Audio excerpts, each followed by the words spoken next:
right, a very good evening to you. Many thanks for joining us tonight on the broadcast right here on Kutv from Kenyatta University main campus. So much in store for you tonight on our broadcast, but first, let's take a look at the highlights.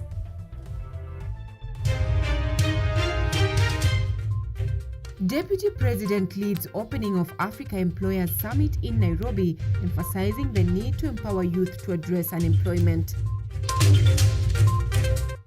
President Ruto leads Africa's climate push in Ethiopia as Africa demands fair financing to fight climate change.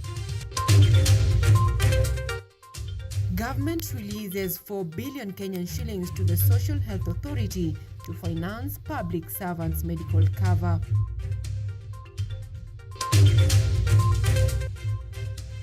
And in sports, Kenya to face Seychelles in final AFCON qualifier match tomorrow.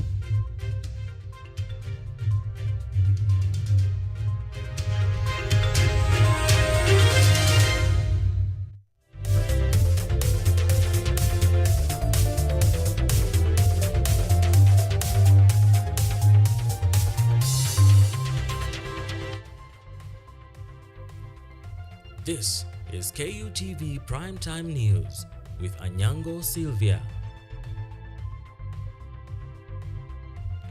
That is right. On the sign language interpretation tonight, we have Naomi Omboi. This broadcast is also coming to you live on YouTube at KUTV News Kenya. You can also interact with us on X at KUTV_Kenya or at Anyango Sylvia KE. We begin. Now, as Kenya grapples with unemployment crisis, Deputy President Professor Kithure Kindiki has emphasized the need to empower youth in order to tackle the menace, spark innovation, and ultimately strengthen Africa's economy. Speaking at the Africa Employers Summit in Nairobi, Kindiki urged businesses to provide opportunities for young people, not just for profit, but also to enhance their skills. Speaking at the Africa Employers Summit in Nairobi, Deputy President Kithure Kindiki warned that youth unemployment has contributed to unrest and the misuse of social media to spread hateful messages. He therefore urged businesses to create opportunities for young people to address unemployment and ultimately grow Africa's economy. The youth unemployment challenge presents the greatest opportunity for the social justice agenda that we are gathered here today to speak of. We must therefore unlock the transformative potential of businesses, not just to profit, but also to empower. Kindiki highlighted a new business model centered on inclusivity for women, youth, and persons with disabilities, supporting communities and climate resilience. He stressed ethical leadership through transparency and accountability, urging businesses to balance profit with social responsibility for sustainable development. Not just to profit, but also to empower. This requires a new paradigm of enterprise in the following manner. 1, businesses that embrace inclusivity, where women, youth, and persons with disability find meaningful participation and leadership. The Deputy President touched on the country's economic transformation agenda, which will prioritize youth employment, stressing the need for closer collaboration between government and the private sector to translate policies into real opportunities. Kindiki outlined his vision of an Africa where everyone has the chance to thrive. This is the Africa we must dream of and actualize in our lifetime. An Africa of the 21st century, which will be powered by young people, and where technology and public-private partnerships will define our success. The Deputy President further urged businesses to provide community training, sponsor internships, and ensure access to government opportunities. Paulette Akoth, KUTV.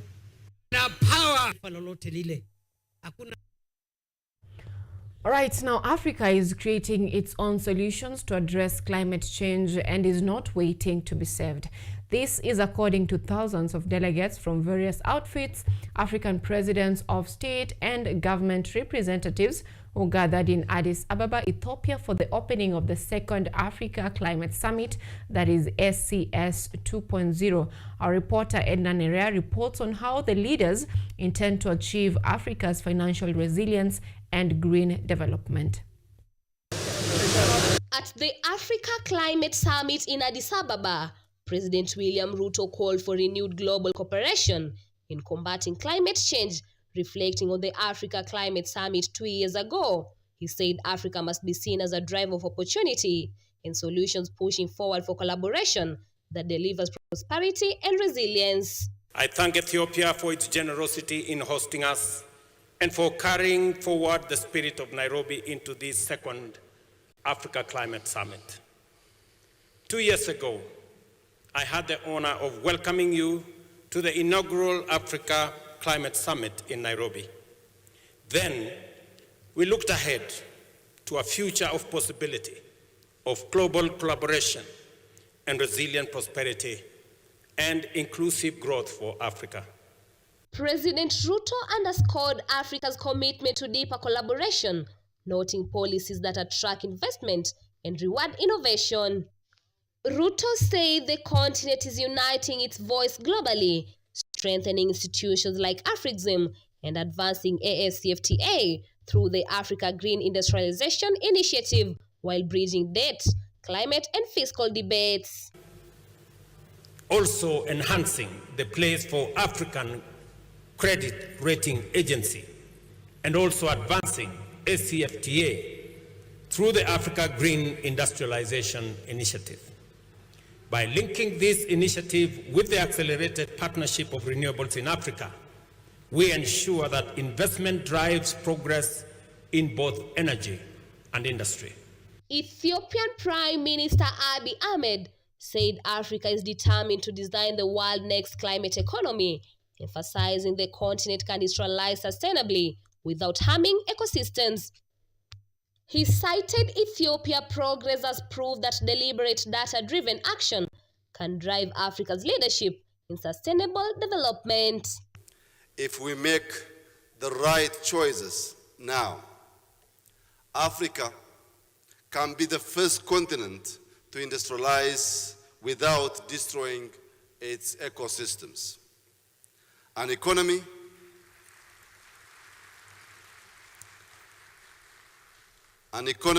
will build power and lead. On the other hand, President William Ruto used the Africa Climate Summit in Addis Ababa to rally leaders behind a green economy, urging 100% renewable energy, sustainable industrialization and fair climate financing to boost Africa's resilience and prosperity. Today, from this same home, let us offer transformative solutions to preserve the human family. With innovation, determination, and unity, Africa will drive global climate action and shape a sustainable, prosperous future for us and for everybody. The Addis Ababa Summit underscored Africa's stronger in global climate talks, with leaders demanding fair financing and green opportunities to replace aid with real investments, driving prosperity and sustainable growth across the continent. Edna Nerea, KUTV, Nairobi. Thank you, Edna. Now, at the same time, President William Ruto has confirmed that African financiers are committed to mobilizing up to $100 billion to accelerate the continent's green industrialization anchored on renewable energy. Ruto said this while he presided over the signing of a landmark cooperation agreement on the sidelines of the Africa Climate Summit in Addis Ababa, Ethiopia. The agreement brought together Africa's leading development finance institutions and commercial banks under the climate positive agenda, first unveiled at the inaugural summit in Nairobi. Among the signing partners were the African Export-Import Bank, Stanbic Bank Kenya, Equity Group Holdings, and the Kenya Commercial Bank Group. Kenya is expected to host the secretariats of the African Green Industrialization Initiative and the African Paris Replenishment Alliance, strengthening its leadership in climate action and sustainable development. APRA has already consolidated a pipeline of US dollars 2.5 billion in projects, with momentum set to grow at the next forum in Sierra Leone. I recognize the steadfast partnership of Denmark and Germany, including their role in establishing APRA's Nairobi International Office. Their solidarity affirms that Africa's vision finds resonance globally. Now, the government has released 4 billion Kenyan shillings to the Social Health Authority, that is SHA, to finance public servants' medical cover in a move aimed at strengthening Kenya's universal health coverage ambitions. The allocation was described as proof of government commitment to shield workers from rising medical costs. The Social Health Authority SHA has released a 4 billion Kenyan shillings disbursement to pay for the medical coverage of public servants. The allocation, according to Public Service Cabinet Secretary George Ruku, is evidence of the government's commitment to protecting employees from rising medical expenses. At least 30,000 Kenyans are registering every day under the Social Health Insurance Fund, according to SHA Chief Executive Dr. Mercy Mwangangi, who confirmed receipt of the funds. Kwa nchi zote katika Africa, Kenya is number 3 kwa health status. Nchi zote, 52 countries in Africa, we are number 3. I don't want us to be doubting Thomases. We are number 3. Facts speak, numbers speak. Kenya basi itakuwa number 1 vipi? Kenya itakuwa number 1 tukigaramia hii harambee yetu. Throughout 2025, SHA has been rocked by scandals. Fraudulent claims, including billing for non-existent treatments, have resulted in the suspension of at least 75 healthcare facilities. While Parliament continues to investigate billions of sickenings in questionable payouts, courts have also halted SHA recruitment procedures, citing nepotism and corruption risks. The Cabinet Secretary for Lands, Public Works, Housing and Urban Development, Alice Wahome, represented President William Ruto and hailed SHA as a game changer in Kenya's healthcare industry. With 302,000 residents registered, Embu County currently ranks 5th nationally in SHA registration, according to Embu Governor Cecily Mbarire. My message and the message the President would like to give you on SHA is that it will succeed. It's on its way to the final, inaitwa fine tuning. Hawarali hawa wakitengeneza hii mvumo. Mercy does not sleep, maybe 2 hours. Waziri Duare halali. Na naongea kama governor ambao nimeona kazi ya SHA. Na nimesikia Mheshimiwa Kivui akisema ajui kama SHA is doing good ama haifanyi vizuri. Mimi kama governor want to speak without fear. SHA is working for those that are registered. SHA is still being hailed as a crucial tool for healthcare access, but it has been brought down by accusations of fraud and poor management. Rose Karori, KUTV, Nairobi. All right, indeed, there are diverse opinions concerning the working of SHA, but at this point, we're taking the very first break on the broadcast tonight. Stay with us.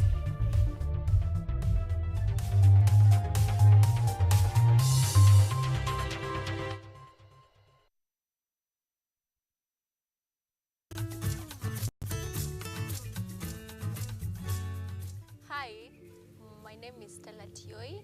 Jina langu naitwa Okemwa Mukwa James. This is Mandela Gaya. Ugonjwa ulipokuja ulichukua siku 3 ukaniweka in coma.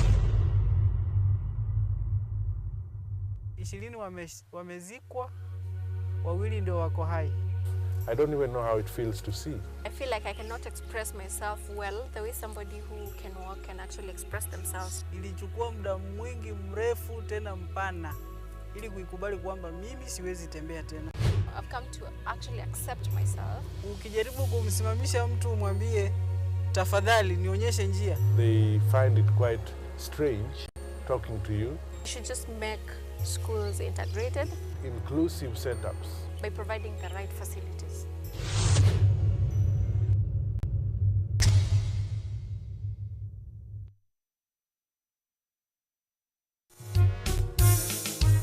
A new era, a new people. This is the Law Matters Show.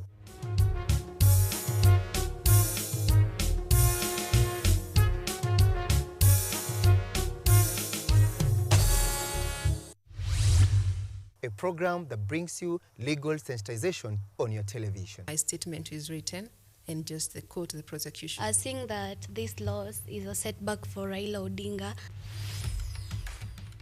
What policy recommendations were fronted by the candidate? With diversity, we demystify important legal issues locally, regionally, and internationally. What Tanzanians. Join me, Elvin Onsongo, as I bring you more insights on law matters. We are looking at social issues.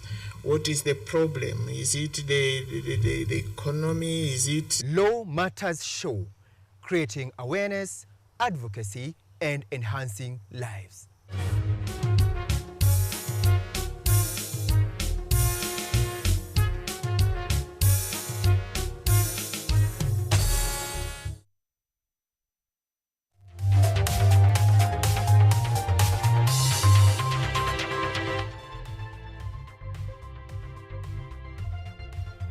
You are watching KUTV Primetime News with Anyango, Sylvia. Welcome back. Remember to keep interacting with us on our social media platforms on X at KUTV_Kenya or at Anyango Sylvia KE. We are live on YouTube at KUTV News Kenya. Now moving on our broadcast tonight, 2 suspects have been arraigned in a Nyamira court over the murder of a 20-year-old student who was set to join Machakos University this month. Gideon Agisa Makori and Vinik Kemunto Menyori were arrested in Nairobi's Huruma Estate before being brought to court. The prosecution sought their detention to allow more time for investigations into the killing of Faith Kemunto, whose body was discovered buried in a quarry in Nyamunuru village, Nyamaiya ward. Chief Magistrate Bernard Ochieng granted the prosecution's request, ordering the 2 to remain in custody for 21 days. The matter will be mentioned again on September 29th, 2025. I've looked at the circumstances and the nature of the investigations, and I'm granting you your prayers. But I will expect that by that time, you must have concluded your investigation. So, 21 days from today,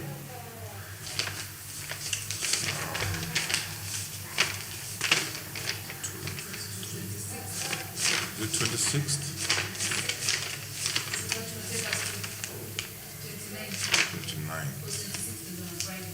Okay, matter will be mentioned on 29th.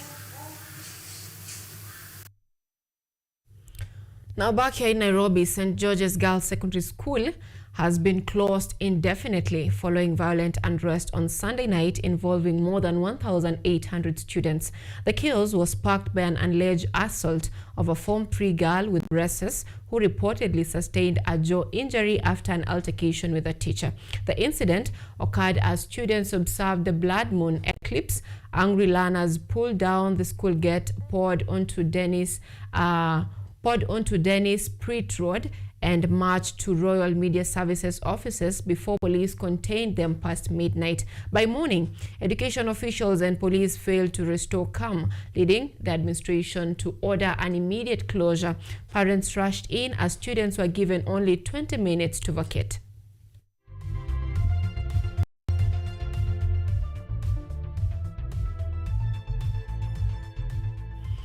Now, former Makueni governor and human rights activist Professor Kivuta Kibwana is calling on both national and county governments to respect and facilitate networking among civil society organizations. Kibwana says CSOs play a vital role in policy advocacy and governance and must be allowed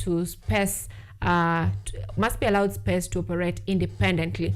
Speaking during the annual Civil Society Network Conference in Nyahururu, Professor Kibwana emphasized that CSOs complement government efforts in governance and service delivery. He warned that restricting the operations would weaken citizen participation in democratic processes.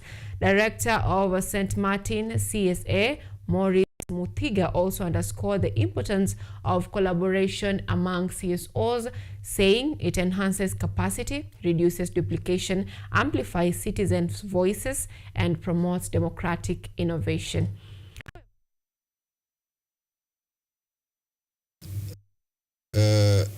National government and county governments should not see civil society entities that are involved in development as competitors. It's a question of complementing the work, and that is why the point that was made about the public benefits organization, that's an important law to enable civil society to work better towards development. Civil society, must have its space so that it can, do the work that it must do. And the main purpose of bringing all of us together here is to see how we can synergize for sustainable impact in our communities, because we are each doing something in the little spaces where we are, and there is need to come together so that we can move together as a team. Now, Kenyatta University today launched the Professor Sifuna Student Scholarship and Endowment Fund in honor of the late Professor Daniel Sifuna. The program is intended to support education students in their academic journey. The launch was graced by Dr. Mukirai Njihia, Professor Sifuna's wife, Miss Rosemary Sifuna, their daughter, and other distinguished guests who gathered virtually to remember the renowned scholar. Professor Sifuna, who passed away last year, dedicated 50 years of his life to teaching and left a lasting legacy in Kenya's education sector.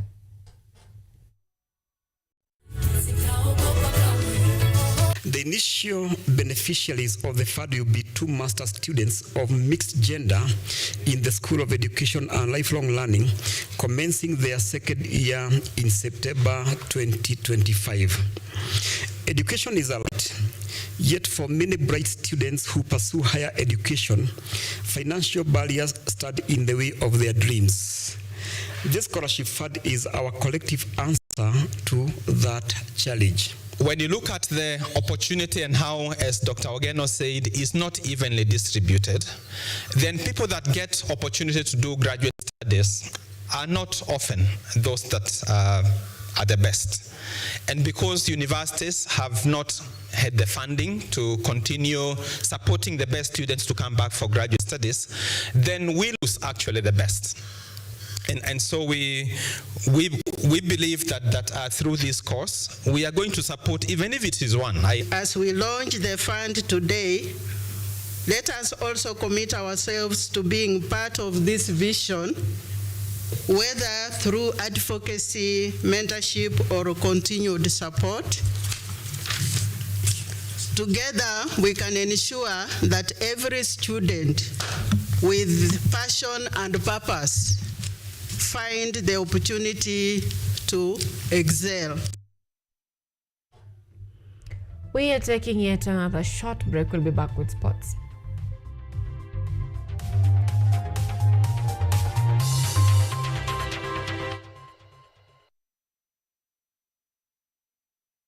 Are you an aspiring media practitioner, a graduate, or you just want to advance your skills in television production? Then welcome to Kenyatta University, where education meets innovation. KUTV, the premier university television station in Kenya, is now offering short courses in TV studio, field technical operations, and video editing. Through these courses, you will acquire hands-on skills on camera operations, media production, lighting techniques, audio-visual editing, and sound and visual control, and how to operate key equipment in modern TV control room. Enroll today at KUTV and discover your full potential in cutting-edge TV broadcasting. Graduates of these courses will receive professional certificates. For more information, visit our offices at KUTV Studios or call us on 020-870-4252 or 020-870-4252. 4255 or SMS us on 0739 110 544. KUTV, a new experience.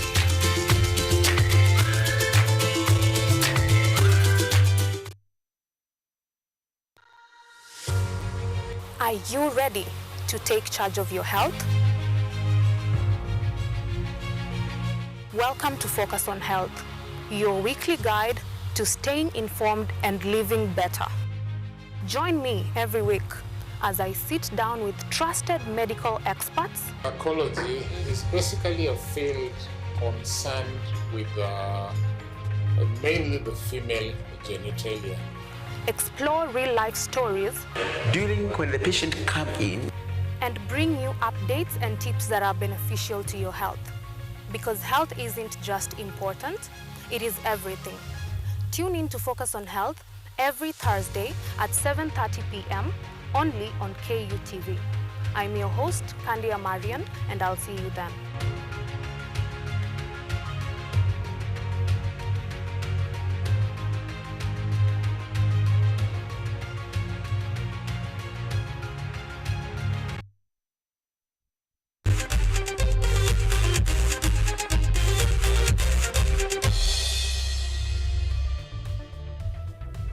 All right, in sports tonight, Kenya is set to face Seychelles tomorrow at the Moi International Sports Center, Kasarani, from 4 p.m. This is the crucial remaining World Cup qualifying match between the two nations in Group F, where Harambee Stars need a win to strengthen their position on the table and keep their hopes alive of advancing to the next round, while Seychelles will be seeking their first points of the campaign. According to coach Benny Mkathi, Kenya is ready to redeem itself after facing a major blow against Gambia.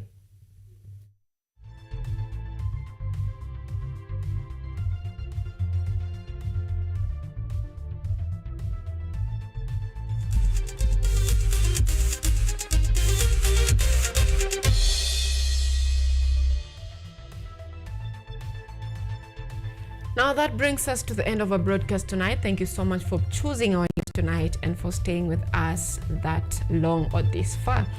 On behalf of the production team, many thanks. Our sign language interpreter tonight is Naomi Ombui and Anyango Sylvia. Have yourself a beautiful night.